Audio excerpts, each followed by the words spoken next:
In the far edge of a silent galaxy, there was a small, forgotten world called Lira.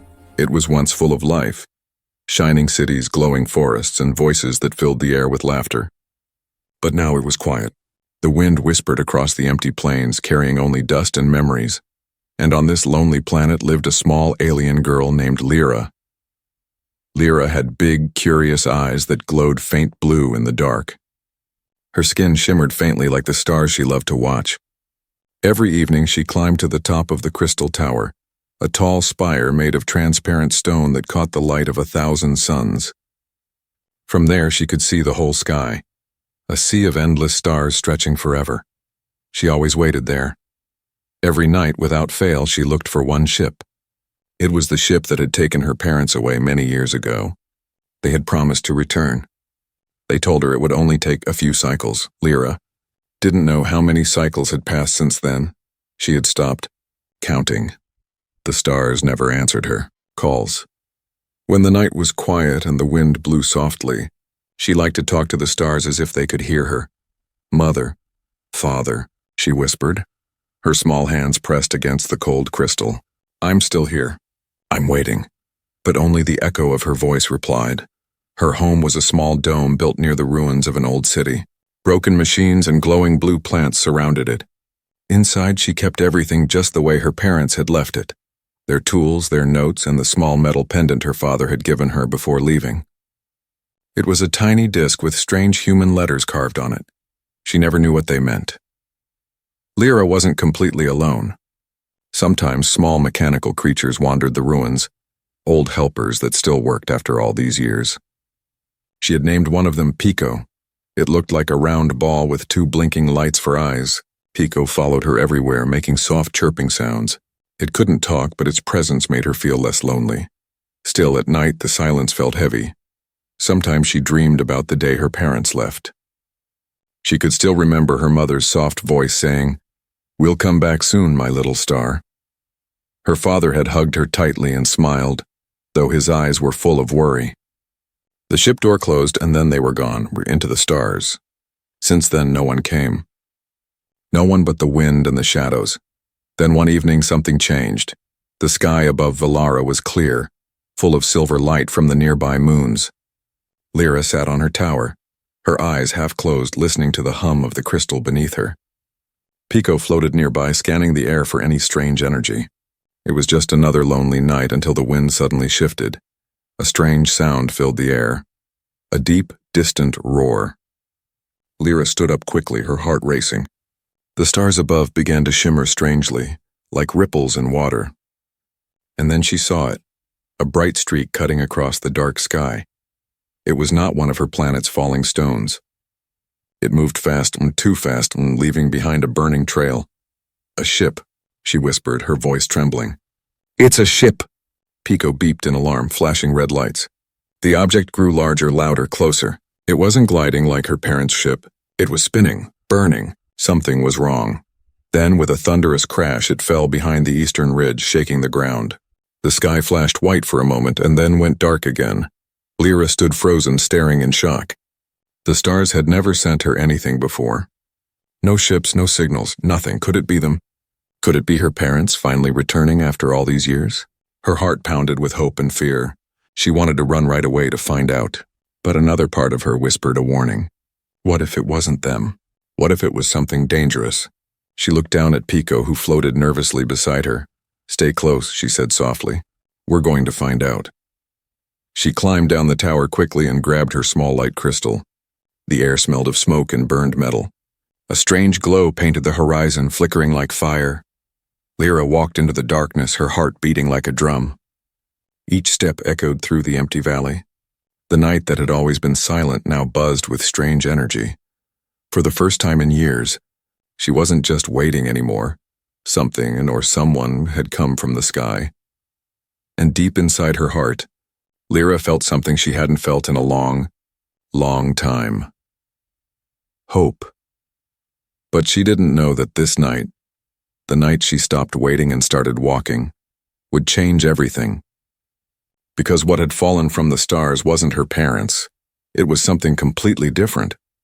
Something that would turn her quiet, lonely life upside down.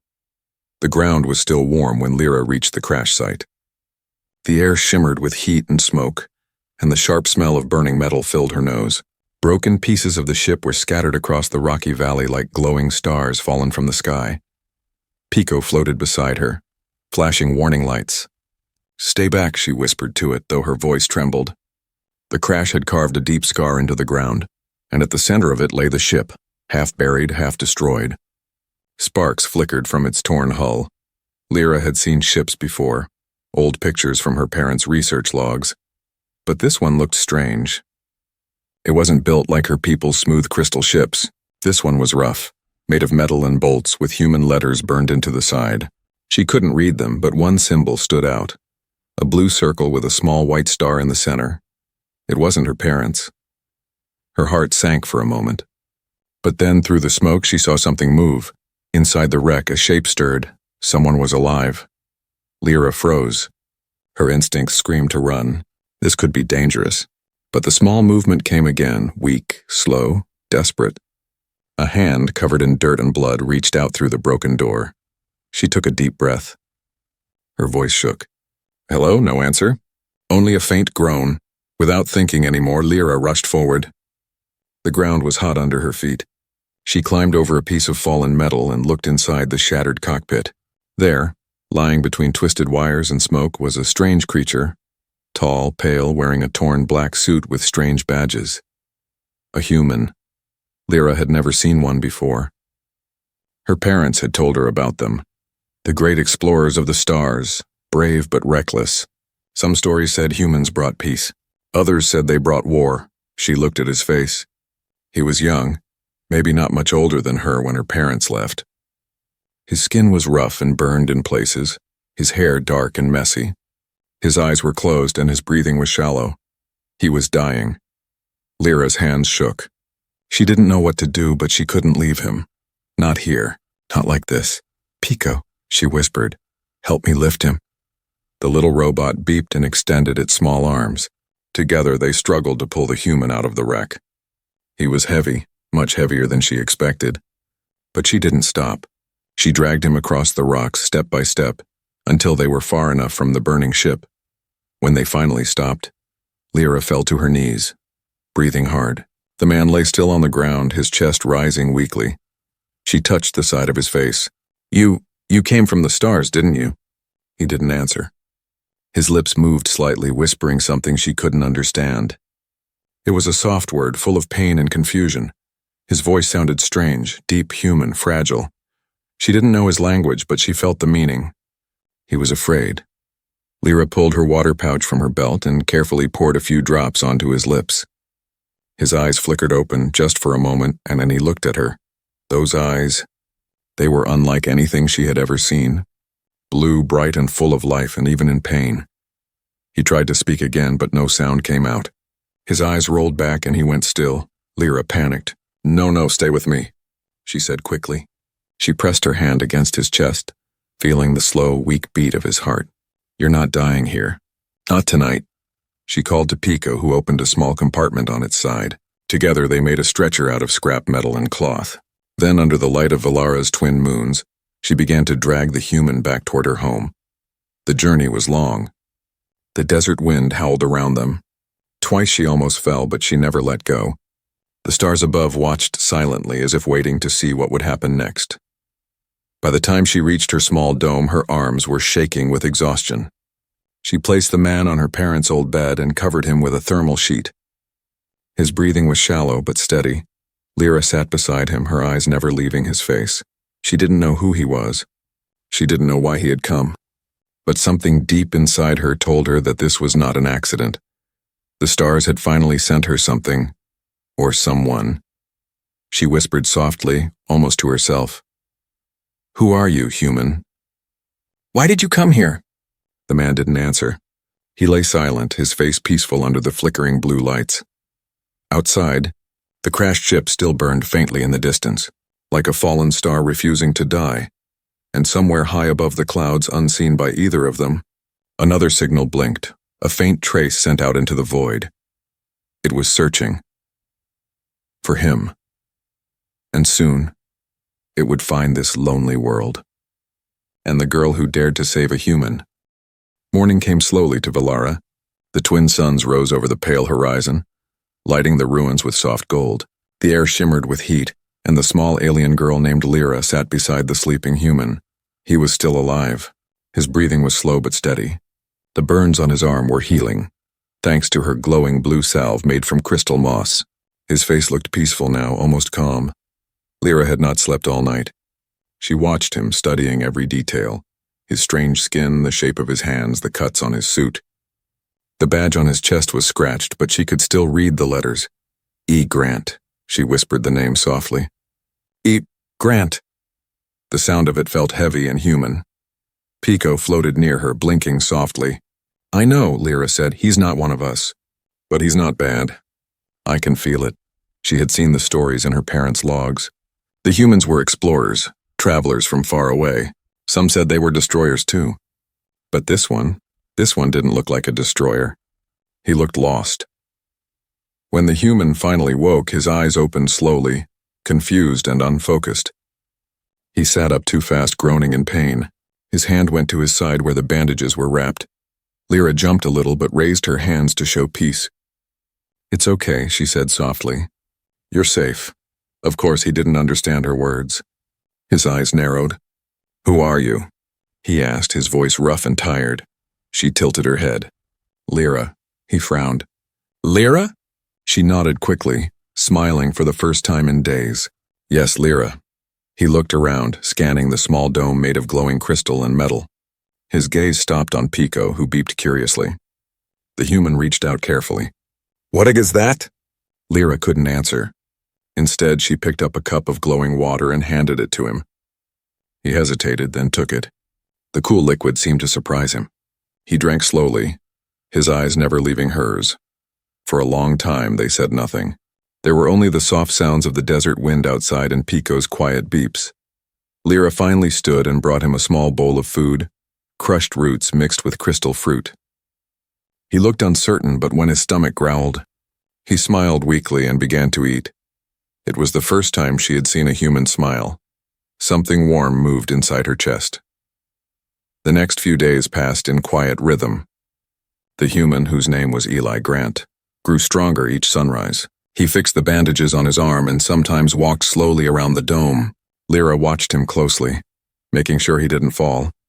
She showed him how to use the water filters and how to heat food using energy stones. In return, he showed her something unexpected, a small broken translator device from his suit. He tapped it, adjusted the wires, and pointed to himself. Human, he said, the sound clear but mechanical. Lira's eyes widened. Human, she repeated. He smiled faintly. Then he pointed at her. Alien? He asked. She laughed softly. Lira, she said, tapping her chest again. Lira, he repeated carefully, as if learning a sacred word. The translator broke again with a spark, but for that brief moment, they had spoken, truly spoken, across the silence of two worlds. After that, they didn't need many words.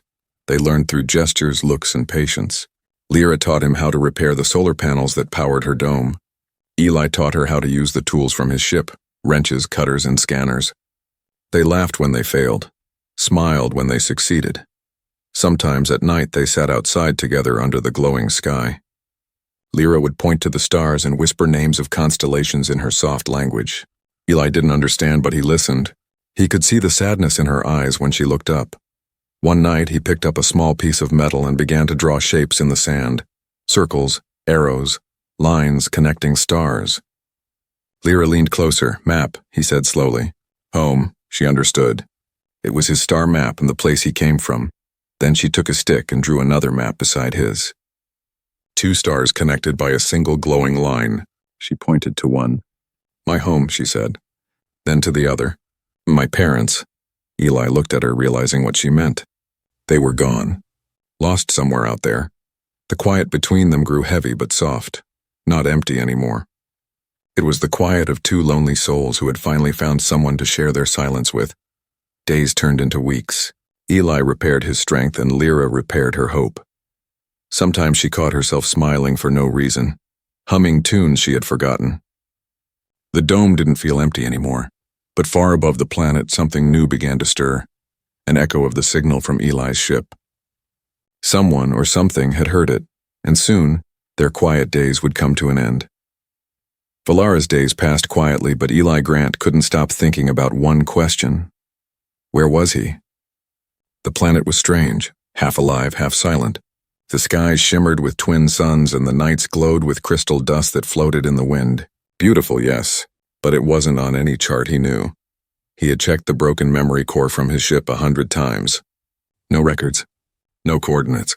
It was as if this world didn't exist, and yet it did. Because of her. Lira. The small alien girl with glowing blue eyes had saved him, cared for him, and given him a home when he should have been dead. Every day she surprised him, fixing machines older than he was, singing to the stars as if they were friends. She smiled more now and sometimes even laughed, but there was something behind that smile, something sad. One night while Lira slept, Eli sat near the dim light of a crystal lamp working on the translator chip from his suit. The static finally cleared and a small flickering message appeared, not from his ship, but from Lira's. It was an old hologram file. He didn't mean to find it. The small disk had been left on the table, half covered by dust. When he brushed it off, it activated. A man and woman appeared in shimmering light, tall, elegant, with the same blue glow in their eyes as Lira. They spoke in her language, but the translator caught some of it. Peace mission. Alliance with Earth. Joint research. Eli's breath caught. Earth? He leaned closer. The image shifted, showing symbols, human and alien together. And then a familiar emblem appeared on the hologram's edge. It was the same blue circle and white star that was printed on his uniform. His hands trembled. No, that can't be. He listened as the message went on, no static, broken words, and then the final line before the image faded. If the humans fail us, we'll try to return for Lira. Promise her we will come back. The light vanished. Silence filled the room. Eli sat frozen. The truth hit like a storm. Lira's parents had worked with humans. Her people hadn't just known his kind. They had trusted them. And the mission they spoke of, it sounded like one of the first contact programs. The ones that went missing decades ago. That meant, somehow, he had crashed on a world connected to humanity's forgotten past. He looked over at Lira, sleeping peacefully curled up beside Pico. She had spent years waiting for her parents to come home, not knowing they might have died because of his own people. A weight settled in his chest. Guilt. Heavy and sharp. When Lira woke the next morning, she found Eli sitting outside staring at the sunrise. He didn't speak at first. When she touched his arm, he turned to her, eyes full of things she couldn't name. Lira, he said quietly through the cracked translator. Your parents. I saw them. Her eyes widened. You saw? He nodded and held up the small disk. They worked. With humans. My people, she froze, her glow dimming. Humans? Yes, he said softly. They tried to make peace. But something happened. A war, my people, may have been part of it. Lira stepped back slowly. Her heart thudded painfully. The stars above suddenly felt farther away. You lie, she whispered. No, Eli said, shaking his head. I wish I did. For a long time, neither spoke. The desert wind moved around them, carrying sand and silence. Finally, Lira looked down at her hands. Small, trembling, glowing faintly. My parents, they wanted peace. They said humans could change. They believed in you. Eli nodded. Maybe they still can. She turned away, tears glimmering in her eyes. They never came back. Eli stood and gently placed the hologram disc in her hands. Then let's find out why. The words hung in the air, simple but powerful. For the first time, Lira looked at him not as a stranger, but as someone who shared her pain. He was human, yes. The same species her parents had trusted, maybe even died for. But he was also the only one still trying to fix what was broken. She wiped her eyes and gave a small nod. Together, she said softly. Eli smiled faintly. Together. As they stood side by side, the horizon flickered with faint blue light. Neither noticed it. A pulse from the wrecked ship still buried in the valley. It sent a signal bouncing across the dark void. a human beacon, old but not dead. And somewhere in the cold silence of space, something heard it, a ship, large, metallic, and human, changed its course toward Valara. The past wasn't finished with them yet. Days passed after the truth came out, and the air between Eli and Lira felt heavy, like the calm before a storm. They still worked together, fixing solar panels and cleaning old machines, but their laughter was gone. Lira spoke little. She stayed quiet, lost in thought. Eli wanted to explain, to tell her that he wasn't like those humans from the past, the ones who had failed her parents. But every time he opened his mouth, the words froze. How could he defend a past he didn't understand himself? That morning, he was fixing the broken comm system from his wrecked ship. Sparks flew as he connected two wires. A faint sound came through the speaker, and static, then a voice. Vanguard command. Responding to distress beacon. Identify. Eli's blood ran cold. The beacon. It had activated itself, Valara, he whispered. They found me. Lira turned sharply. Who is that? Eli hesitated. Humans. My fleet. Her glow dimmed. You called them here? No, he said quickly. The beacon must have triggered when I rebuilt the power cells, but they're coming. She stepped back, her voice low and fearful. Humans came before. My people trusted them. Then everything burned. Eli looked down. I know, but if they think this planet has alien tech, they'll come for it. Come for it? She repeated softly. You mean they'll come for me? The silence after that felt endless. Eli's hands clenched. I won't let them touch you. Lira frowned. Why, you can go home now. You don't need to stay. He looked up at her, his eyes fierce. Because home isn't a place, Lira, it's people. And right now you're all I've got. Her heart stung at those words. She wanted to believe him, she really did. But hope was dangerous. It always had been. Outside, the sky had begun to darken. Strange clouds gathered on the horizon, swirling with blue light. The air buzzed. Pico beeped wildly, scanning the sky. A ship was approaching. Lira ran to the observation tower and saw it, a massive shadow cutting through the clouds, its lights blinking like cold stars. Eli climbed up beside her. That's no rescue craft, he said grimly. It's a scavenger crew, mercenaries. Human tech hunters. They'll kill for what you have here. Lira's eyes widened. Then we must hide. No, Eli said. We fight. Fight? Against them? They have weapons, ships. I have something they don't, he said, checking his wrist device. A conscience, he turned to her. If I can reach the ship's cannon and reroute the power, I can blow the valley entrance. It'll block them from landing near your home. She stared at him, shocked. You'd destroy your only way off this world? Eli smiled sadly. I already made my choice. The scavenger ship descended with a roar. Dust and lightning filled the sky as engines screamed. Metal claws stretched from its belly, grabbing pieces of the old ruins for scrap. Lira and Eli ran through the wrecked valley, the ground shaking beneath them. Pico hovered ahead, flashing danger signals. Almost there, Eli shouted. He reached the cannon bay, a twisted part of his crashed ship, and began rerouting the wires. Sparks flew, smoke filled the air. The scavengers' voices echoed through their radios. Unknown life form detected. Retrieve at all costs. Lyra's pulse raced. She could see figures in black suits moving closer through the dust. She grabbed a glowing crystal from the ground, one of Valara's power stones, and held it tight. Eli, she shouted. They're here. Keep them busy. He yelled back. Just for 1 minute. She ran toward the shadows, the stone pulsing in her hand. When the first scavenger raised his weapon, she threw the crystal down, smashing it. A flash of blinding blue light exploded, sending them flying backward. The ground shook. The sky screamed, now! Eli shouted, pressing the final switch. The cannon fired, not upward but sideways, straight into the mountain ridge. The explosion tore through the rocks, collapsing the entrance in a storm of fire and stone.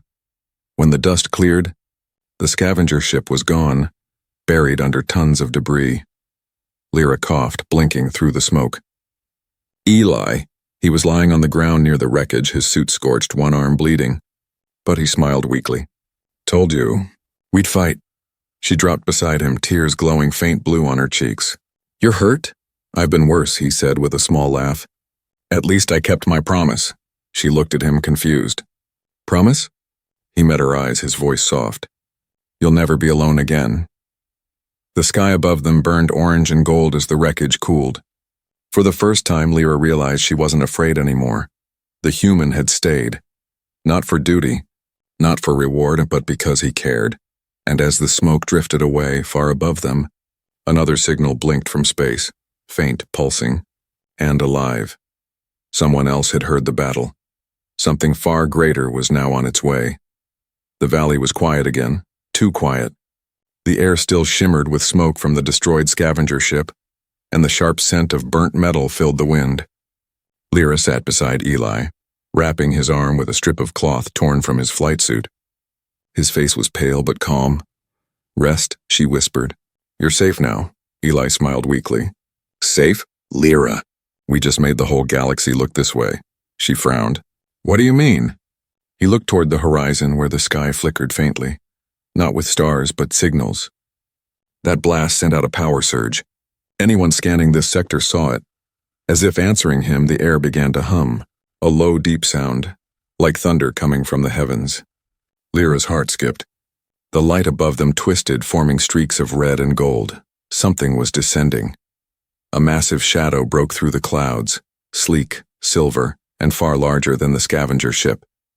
Its engines roared like a storm. Eli's face went pale.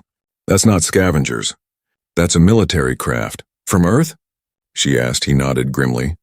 "From my people." Lyra's breath caught. "They found us." The ship hovered above the valley, flooding it with blinding light. A voice echoed from the sky, mechanical and cold. "Unregistered human signature detected. Alien life form present. Prepare for retrieval." Eli's fist clenched. "They're not rescuing me. They're here for you, for what your world can do." Lira shook her head, frightened. "What do we do?" He looked at her, his eyes fierce despite the pain. "We fight. One last time." They ran to the old crystal tower, the tallest structure still standing in the ruins. Lyra's feet barely touched the ground as she climbed. The crystals hummed softly beneath her hands, alive with energy. Eli followed, dragging his injured arm, carrying a small device, the last working power cell from his ship. At the top, the wind howled. The tower vibrated under their feet as the human craft circled overhead. Bright blue beams began to sweep the ground, scanning. Eli set the power cell into the tower's central core. "Your crystals, they can store energy, right?" Lira nodded quickly. "They breathe it. Then we'll make them breathe fire." He connected the wires, his hands shaking. Sparks danced around them. The tower began to glow brighter, soft blue turning into fierce white. The hum rose to a sharp electric scream. The ship above them fired a warning shot. The blast struck the ground near the tower, sending shards of crystal flying. Lira shielded her face, the light flashing in her eyes. "Eli!" she shouted over the roar. "They'll destroy us!" He didn't stop. "Not if we destroy their scanners first." The tower's energy built higher, humming so loud the air itself seemed to tremble. Lira pressed both her glowing hands against the crystal core, feeling it respond to her heartbeat. "Listen to me," she whispered. "For my people. For my parents." The crystals flared, wrapping her in waves of light. Eli stared, stunned. She wasn't just using the power, she was becoming part of it. The tower lit up like a beacon, shooting a column of blue-white energy straight into the sky. The human ship reacted instantly, launching drones. They swarmed down like steel insects, firing red bolts. Eli grabbed a fallen rifle from the ground and fired back, covering Lira. Sparks and metal rained around them. One drone exploded. Another spun out of control, crashing into the rocks. "Lira," he shouted. "Now!" She closed her eyes and focused. The crystal core pulsed faster, glowing brighter than ever before. The sound grew unbearable, then exploded in a single blinding flash. The light consumed the sky. The drones melted mid-air. The great ship above shook violently, its shields overloading under the surge of pure energy. Systems failed. The engines roared once, then went silent. For a moment, the world held its breath. Then the massive ship began to fall, slowly like a dying star, crashing into the far mountains with a deafening boom. The ground shook for miles. Dust rose like a wave. When the silence finally returned, Lira collapsed beside Eli, exhausted. The tower's glow faded to soft blue again. Eli caught her before she fell completely. "Hey, we did it." Her eyes fluttered open weakly. "We?" she whispered. He smiled faintly. "Yeah, you and me." the human and the star girl. Lira tried to laugh, but tears fell instead. You're hurt. So are you. She looked up at the night sky where pieces of the ship still burned, drifting like red stars. They'll send more, she said softly. Then we'll be ready, he replied. Together. As the night deepened, the wrecked human ship lay silent in the distance. But deep within its broken hull, a faint light blinked. Not a distress signal this time, but a recording being transmitted across the void. Coordinates, names, and a single message. Subject, Lira located. Energy potential, beyond expectation. Somewhere in the dark, unseen and cold, someone received the signal and smiled. The war her parents tried to stop was not over. It was just beginning. The sky above Valara was quiet again. The battle was over, but its echoes still drifted in the wind. The faint hum of broken machines, the soft hiss of cooling metal, and the deep silence that followed survival. Eli lay on the crystal sand, breathing slowly. His body hurt everywhere, but he was alive. The sun was rising, two of them, twin lights breaking through the blue mist. He had never seen anything so beautiful. Beside him, Lira sat quietly watching the horizon. Her face was streaked with dust and glowing tears. The crystal tower still stood, though its top was cracked and smoking. They had won, for now, but the cost was heavy. Eli, she said softly, turning toward him. Will more come? He opened his eyes and stared at the twin suns. Yes, he admitted, humans, they don't stop easily. Once they know there's power here, they'll send more ships. Bigger ones. Lyra's hands clenched on her knees. Then my planet will die, just like before. Eli sat up slowly, wincing. No, not if I can help it. She looked at him, confused. You can't stop them alone? He smiled faintly. Maybe not. But I can tell them the truth and what really happened here. What your parents tried to do. At the mention of her parents, Lyra's eyes softened. The ache she'd carried for years stirred again. You said, they worked with humans, that they believed in peace, Eli nodded. They did. And maybe it's time someone tried again. She shook her head. But they're gone, he hesitated. Maybe not, Lira frowned. What do you mean? Eli pulled out a small transmitter from his pocket, the one that had picked up the earlier signals. He pressed a button and static filled the air. Then faintly a voice crackled through. Valara, Lira, if you hear this. We're coming home. Lira froze. Her heart seemed to stop. The voice, soft, calm, full of warmth, was her mother's. The same tone she remembered from her childhood, when she was tucked under her mother's arm, listening to lullabies about the stars. She covered her mouth, trembling. No, it can't be. Eli nodded. It's real. The signal came during the battle. They must have survived, stranded somewhere beyond the outer rim. Your parents, they're alive, Lira.